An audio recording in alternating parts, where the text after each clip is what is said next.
பாட்டாளி மக்கள் கட்சியை பொறுத்தவரையில் ஏதோ யாருக்கோ சொந்தம் யாருக்கோ இல்லை அப்படிங்கிற மாதிரி வழக்கறிஞர் பாலு அவர்கள் இப்பொழுது ஒரு பேட்டியிலே சொல்லும் பொழுது முழுக்க முழுக்க தவறான தகவலை, பொய்யான தகவலை, உண்மைக்கு புறம்பாக இட்டுக்கட்டிய தகவலை இங்கே சொல்லிக் கொண்டிருக்கிறார்கள். ராமர் எங்கே இருக்கிறாரோ அதுதான் அயோத்தி, அதான் வரலாறு.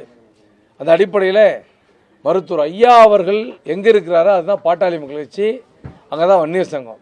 இப்போ பாட்டாளி மக்கள் கட்சி இந்த வன்னியர் சங்கத்தை துவங்குவதற்காக மருத்துவர் ஐயா அவர்கள் கிட்டத்தட்ட 46 ஆண்டுகள் முழுக்க முழுக்க பாட்டாளி மக்கள் கட்சி வன்னியர் சங்கம் அமைப்பு உருவாக்குவதற்காக 46 ஆண்டுகள் ஒரு சுயம்புவாக தன்னை மெழுகுவர்த்தியை போன்று உருக்கி கொண்டு பாடுபட்ட ஒரு தலைவர் மருத்துவர் ஐயா அவர்கள்.